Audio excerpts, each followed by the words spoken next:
Suggestion lang yan. Hindi ko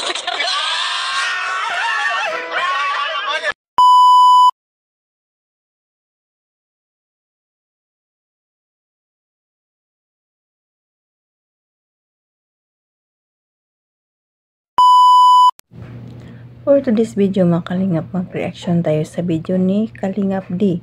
Nakakatawa dito sa Kalingap Ido ang pagbigay nag-advice kay Kalingap D. Nakakatawa, sobrang bait talaga ni Kalingap Ido.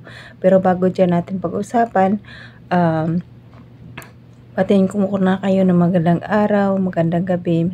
Saan tayong sulok ng mundo, mapa-Mindanao, mapa-Luzon, mapa-Visayas, mapa-OFW, kamusta tayong lahat mga Kalingap. At huwag natin kalimutan pasalamatan ang ama ng Kalingap, Bal Santos Matubang, Ate Edna Vlog, Kalingap Rab, Kalingap Ido, Chef Tapia Matubang, certi vlogger sa buong mundo na tumutulong sa ating kababayan mahirap. Nandyan din po ang Kibos Directors at mga kasamahan kong KSSG, supportan natin mga Kalingap. At ang iyong lingkod, huwag niyong kalimutan, Jasmine05 channel. Kung di ka pa nakasubscribe sa aking channel, please subscribe and click the notification bell para update ka sa aking mga video na ina-upload mga Kalingap. At ito lang ang masasabi ko mga Kalingap, panoorin mo muna ang video bago mo komento para alam niyo talaga ang nilalaman nito. Tara na mga Kalingap, panoorin natin ang video nito. At tara, let's go. 1, 2, 3, go! Ay! Wala na tayo! Hindi naman tayo dito. Safe tayo dito. Safe ka tayo. Kinakabahan ako si Pao. Okay lang yun. Kaya mo, maganda oh. Sobrang ganda. Mas maganda pa lang pero ito paggabi. Grabe, taas na oh. Taas na. Parehas ng pangarap ko sa ating dalawa. Bakit hindi parang sa ating dalawa? Maging marami. Marami. Ano na lang oh. Maging tayo oh. Siyempre yun. Ano pa? Dito ka pa talaga nagkata niya. Oo. Tapos makapag-travel, di ba? Sabi ko gusto mo rin yun eh. Kaya ito tayong dalawa lang. O kaya pati family mo, di ba? Ang ganda ng ganito. Hindi kaya yung dati, di ba? Pumunta tayo sa ano. Thank you ah. Kasi nalagipag ka pa talaga para maranasan natin itong ganito. Ano po? Sopa. Sopa. Sopa ba? Gusto ko talaga kita kuya. Kaya ako muna dito. May dalawang lapin pa doon. Pwede pa silang vlog sa kabila. Tayo muna dito. Pero bago tayo bumaba, kasi gusto ko lang sabihin sa'yo, salamat at pinagbigyan mo ako dito. Kasi pwede mo namang piliin yung sinituloy sa ano, sa Carla, sa Mumbai. Pero ako para kung mo, sa akin ka sumama. Siyempre, ito na yan eh. Hindi na. Kasi ano na nga?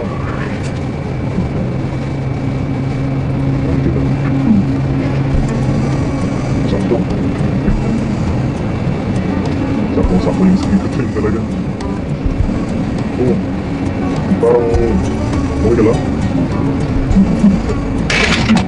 Dito muna tayo. Parang bagas-bas to. Pero mas maganda. Mas ka. Hindi mo kaya. Tumutulong. 1, 2, 3.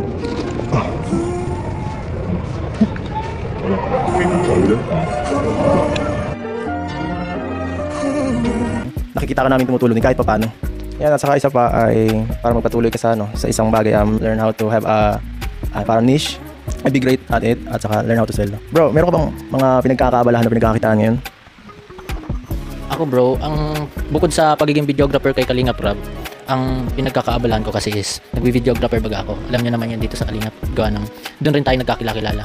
Tapos yun, medyo time consuming siya, tapos nasusunog na rin ako doon.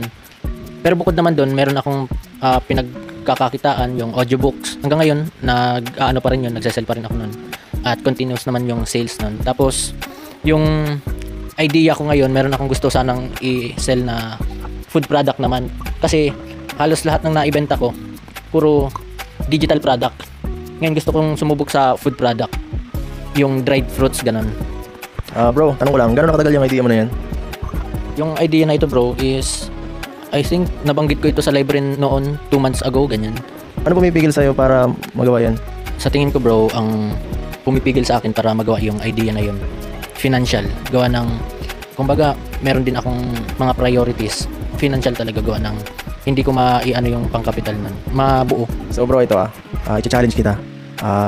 Gusto ko, kasi may nakita ko potential sa'yo eh. So ito, gusto ko, ituloy mo yan tapos yung idea mo, ano yun, sana palaguin mo yung negosyo mo within a month, no?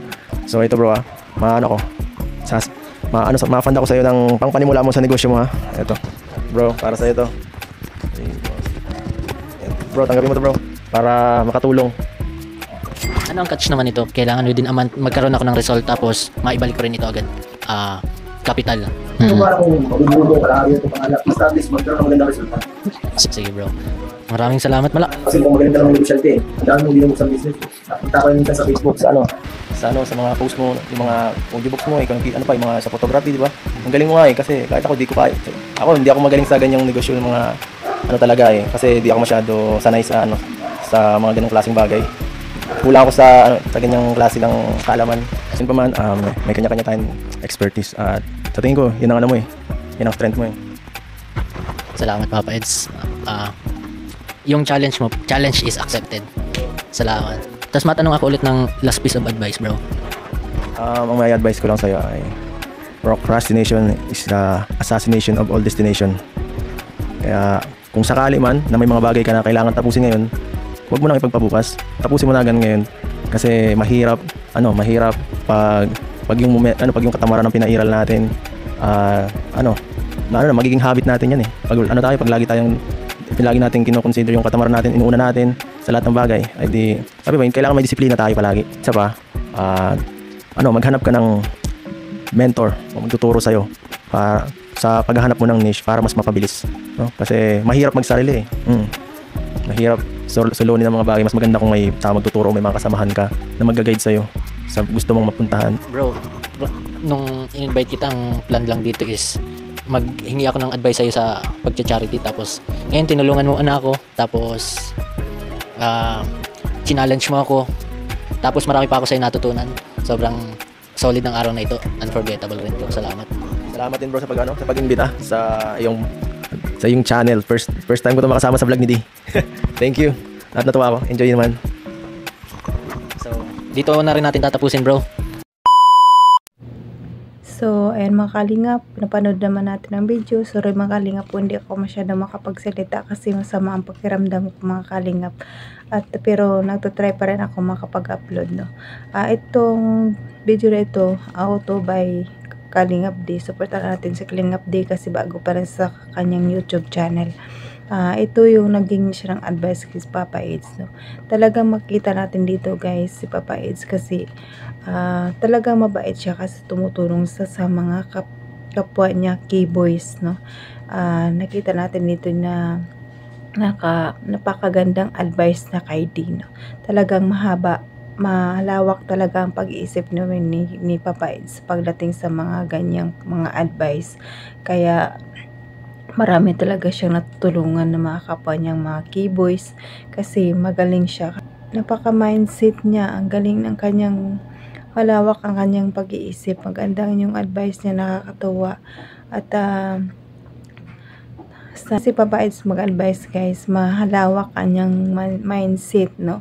Napaka-galing niya mag-advise sa mga kapwa niyang keyboys at dito nakikita natin na talagang mabait siya kasi tumutulong sa kanyang kapwa keyboys, no. Ang galing ni Papa Eds, malawak ang kanyang pag-iisip. Nakakatawa ang mga advice, no. Talagang bagay na bagay sila ni Beyonce, kaya maswerte talaga ang mapapangasawa ni Papa Eds kasi malawak ang kanyang pag-iisip, no. Beyonce, swerte ka na dyan kay Papa Eds. Kaya Beyonce, makinig ka palagi pag mag-advise si Papa Eds kasi dito nakikita natin na sobrang totoo talaga ang mga advice ni Papa Eds, no. Supportaran pa natin palagi si Papa Eds at palaging panoorin natin, maraton natin ang kanyang video palagi kasi dito natin nakikita ang totoong charity vloggers na lahat ng kasamahan niya, tinutulungan niya, hindi lang ang mga kababayan nating mahirap dahil kahit na kapwa niyang vloggers, tinutulungan niya itong mga kalingap. At saka sobrang bait niya talaga, kaya huwag nating hayaan kalimutan panoorin na kanyang mga video. Tulungan natin mga kalingap. At hanggang dito na lang mga kalingap, kasi hindi ako makapagsalita. No, ewan ko na paano itong boses ko. Hanggang dito na lang mga kalingap, saka abang sa next video ko. Sana supportaran niyo pa rin ako mga kalingap. At salamat sa mga silent viewers, mga viewers, mga sponsor, big sponsor. Maraming salamat sa inyo at mga kapwa kong OFW. Salamat. Mag-ingat tayo palagi kung saan man tayo ngayon. At pasalamatan ulit natin ang ama nating kalingap, Balsatos Matubang, Ate Ina Vlog, Kalingap Ram, at sa lahat-lahat ng kalingap team. Supportaran natin. At hanggang dito na lang mga kalingap. God bless always and God bless mga kalingap. Bye-bye!